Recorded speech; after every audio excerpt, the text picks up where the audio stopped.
தமிழகத்தில் இன்று முதல் 6 நாட்களுக்கு மிதமான மழை பெய்யும் என சென்னை வானிலை ஆய்வு மையம் தெரிவித்துள்ளது. வட தமிழகத்தில் ஒரு சில இடங்களிலும், தென் தமிழகத்தில் ஓரிரு இடங்களிலும் இன்று இடி மின்னலுடன் கூடிய லேசானது முதல் மிதமான மழை பெய்யக்கூடும் என தெரிவிக்கப்பட்டுள்ளது. சென்னை நகரின் ஒரு சில பகுதிகளில் இடி மின்னலுடன் கூடிய லேசானது முதல் மிதமான மழைக்கு வாய்ப்பு இருப்பதாகவும் வானிலை ஆய்வு மையம் கணித்துள்ளது.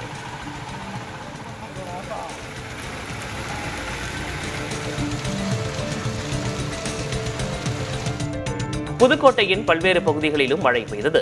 சிவபுரம், கடையக்குடி, அரிமளம், மேட்டுப்பட்டி, முள்ளூர் உள்ளிட்ட பகுதிகளில் அரை மணி நேரத்திற்கு மேலாக பெய்த மழையால் சாலையில் தண்ணீர் பெருக்கெடுத்தது. மழை காரணமாக அங்கு வெப்பம் தணிந்து குளிர்ச்சியான சூழல் நிலவியது. இதேபோல் சிவகங்கை மாவட்டம் காரைக்குடி மற்றும் அதன் சுற்றுவட்டார பகுதிகளான கோவிலூர், அரியக்குடி, இலுப்பக்குடி, கோட்டையூரில் கனமழை பெய்தது.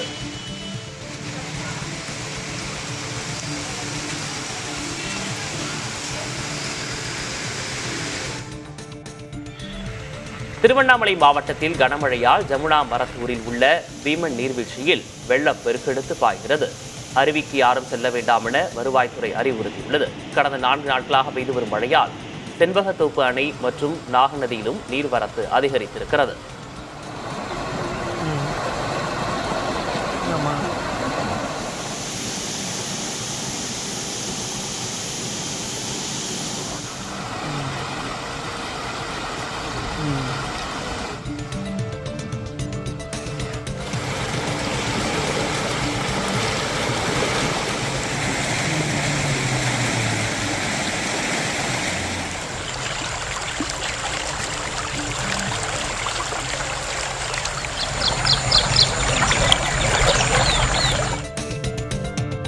மதுரை மாவட்டம் கொட்டாம்பட்டி, ஐயாப்பட்டி, மங்களாப்பட்டி, சொக்கலிங்கபுரம், வஞ்சி நகரம் உள்ளிட்ட பகுதிகளில் 1 மணி நேரத்திற்கு மேல் பலத்த மழை பெய்தது.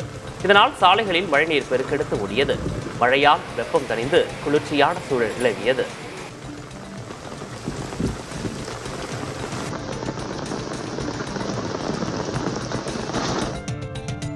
இமாச்சல பிரதேசத்தில் கனமழை மற்றும் நிலச்சரிவுகளால் இயல்பு வாழ்க்கை கடுமையாக பாதிக்கப்பட்டுள்ளது. காங்க்ரா மாவட்டத்தில் உள்ள முக்கிய சுற்றுலா தலமான மெக்சியேட்கஞ்ச் நிலச்சரிவு காரணமாக துண்டிக்கப்பட்டுள்ளது. சிம்லாவில் உள்ள தனியார் பள்ளிக்கு அருகில் நிலச்சரிவு ஏற்பட்டதால் பாதுகாப்பு முன்னெச்சரிக்கை நடவடிக்கையாக பள்ளிக்கு 2 நாட்கள் விடுமுறை அளிக்கப்பட்டது. மாநிலம் முழுவதும் 500க்கும் மேற்பட்ட சாலைகள் மூடப்பட்டுள்ளன.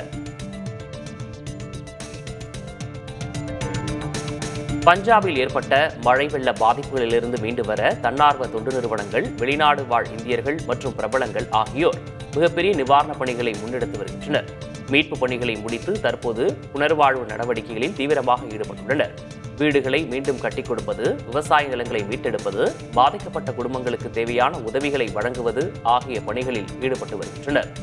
அமெரிக்கா, இங்கிலாந்து, ஆஸ்திரியா உள்ளிட்ட நாடுகளில் வசிக்கும் பஞ்சாபி மக்கள் பல லட்சம் டாலர்கள் நிதி திரட்டி நிவாரணப் பணிகளுக்கு நன்கொடையாக வழங்கியுள்ளனர்.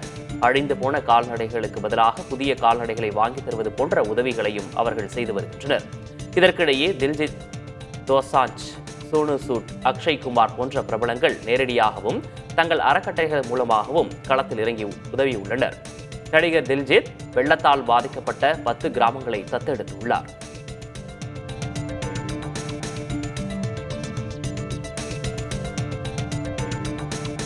ஆந்திராவில் வெள்ளத்தால் பேருந்துகள் சிக்கி தவித்த பயணிகள் பத்திரமாக மீட்கப்பட்டனர்.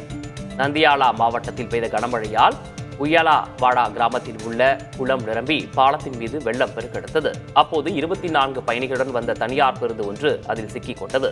பின்னர் தகவல் அறிந்து வந்த மீட்புக் குழுவினர் 3 மணி நேர போராட்டத்திற்கு பிறகு ஜேசிபி இயந்திரத்தின் உதவியுடன் அனைத்து பயணிகளையும் பத்திரமாக மீட்டனர்.